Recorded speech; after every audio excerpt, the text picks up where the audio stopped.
Bonjour à toutes, bonjour à tous. Je commence par vous souhaiter une belle année.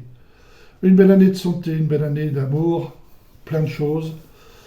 Vous êtes sur la chaîne YouTube Le Sourire vient des pieds et je vais aujourd'hui répondre aux questions de mes abonnés grâce à notre petite Déborah qui va nous donner toutes les questions. Eh bien, bonjour à tous, je vous souhaite également une bonne année. Alors effectivement, on a eu des questions, notamment sur certaines pratiques associées à la réflexologie. La première question va être, pourquoi faire une détox du foie au début? Alors, la détox du foie dépend du réflexologue. Moi, personnellement, je fais et je demande toujours la détox du foie. Parce que comme ça, on travaille avec un corps sain. La détox du foie, c'est bien. Avec la fête, on vient de passer des fêtes, là, on a mangé du foie gras, du champagne, boum boum, on a fait la fête, mais le foie, lui, il a pris. Donc, c'est bien de faire une détox du foie parce que ça va nettoyer votre corps. Et moi, le foie, c'est le maître-cœur. C'est celui sur lequel je travaille le plus. Super. Eh bien, nous avons également une autre question sur le après-séance. Cette fois-ci, une personne qui nous demande pourquoi son réflexologue lui conseille de boire de l'eau et de prendre une douche bien chaude à la fin. Alors, première chose, boire de l'eau, c'est bon pour la santé. Après une séance de réflexologie, vous allez avoir soif et en fin de séance, vous allez avoir froid. Ça veut dire qu'il faut alimenter votre corps, réalimenter votre corps. Pourquoi on prend une douche? Moi, je conseille la douche. Une douche très chaude. Pourquoi? Parce que là aussi, vous avez besoin d'eau. Là aussi, vous avez besoin de retrouver l'essentiel de la vie qui est l'eau. Et donc, une douche bien chaude, ça fait partie des prescriptions que je donne à mes clientes et clients.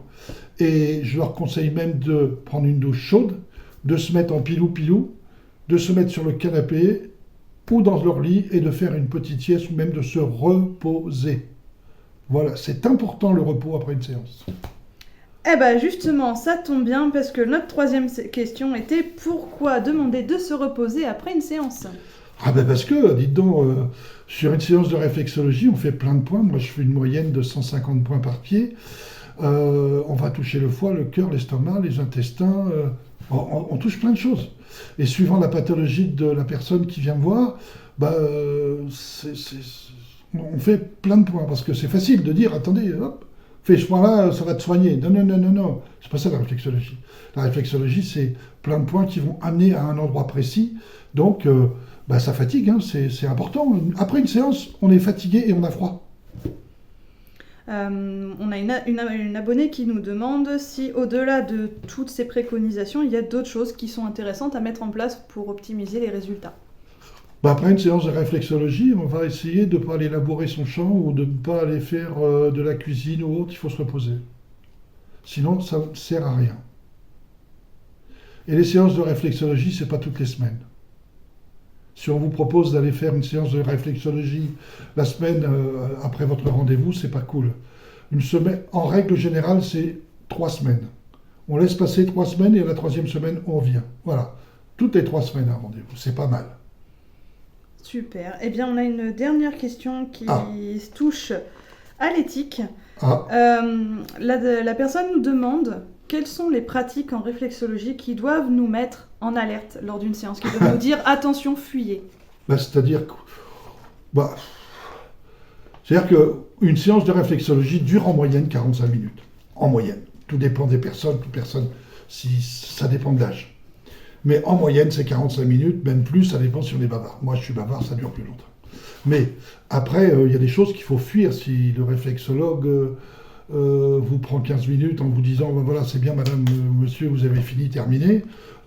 Non, il faut être sérieux. Puis le réflexologue, il a dans son cabinet, parce qu'il n'a pas peur de le faire, il a ses diplômes qui sont affichés. Et ça, c'est important. Parce que vous allez voir que j'ai cru voir une question dans ce domaine-là, et je pense que vous allez voir que ça va devenir important. Voilà. Et j'ai une amie aussi où elle a été en réflexologie, donc au-delà le fait il lui a demandé de se mettre en sous-vêtements, il a aussi appuyé sur des points proches des zones intimes. Elle a franchement hésité à y retourner. Qu'est-ce qu'il faudrait faire dans ce cas-là? Moi, je vais vous dire, franchement, je ne vais pas y retourner. Hein. Non, les réflexologues, moi, je ne suis pas médecin. D'accord? J'ai entre les mains des gens qui sont faits de chair et de sang. Je vais pas. La seule chose que j'enlève, c'est les chaussettes. Avec des pieds propres, c'est tout ce qu'on demande à nos clients. Mais loin de là, le fait de dire qu'on va déshabiller, ben non, pourquoi faire? Je vois pas d'intérêt. Enfin bon, moi je suis pas gynécologue, je suis pas médecin, je suis pas. Voilà. Après, ça dépend des formations que j'avais faites. Moi j'ai plusieurs formations, donc à un moment donné, alors quand une personne vient me voir en me disant, Monsieur Baudouin, ah, j'ai des douleurs menstruelles qui sont désagréables, qui me font très mal, ou ma fille, ou autre chose, eh ben déjà, si c'est une femme, j'ai la porte de mon cabinet qui reste ouverte parce que mon épouse est à côté. Voilà, je ne reste pas tout seul avec cette personne parce que je vais toucher les ovaires avec les mains, mais délicatement. Ensuite, quand c'est une jeune fille qui vient, qui a 12-13 ans, la maman est obligatoirement près de moi. Parce qu'il ne faut pas non plus. Il y a une déontologie dans la réflexologie. Mais on ne déshabille pas les gens. Mon Dieu, quelle horreur, mais ça va pas. Cette jeune fille ne doit pas retourner voir ce monsieur, parce qu'à mon avis, il a eu un coup de foudre. Alors du coup, je lui dirai.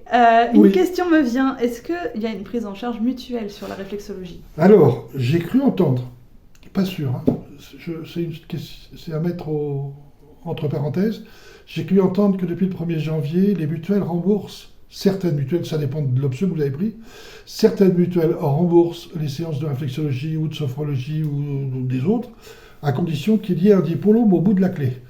Donc si vous allez voir un réflexologue qui n'est pas diplômé et qui lui manque quelque chose, sachez que vous n'aurez pas la réponse à votre demande de mutuelle de remboursement.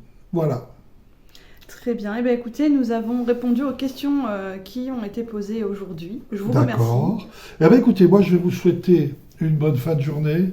On se retrouve dans à peu près 3 semaines où on parlera encore réflexologie si vous avez d'autres questions. Je vois qu'il y a pas mal de questions.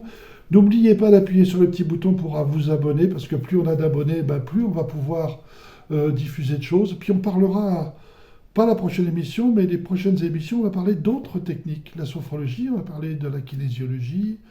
J'aimerais bien que mes collègues puissent venir nous voir s'ils veulent partager avec nous des moments comme cela, pour aider les gens justement à choisir. Je vous souhaite une bonne fin de journée et je vous dis à très bientôt. Bye bye.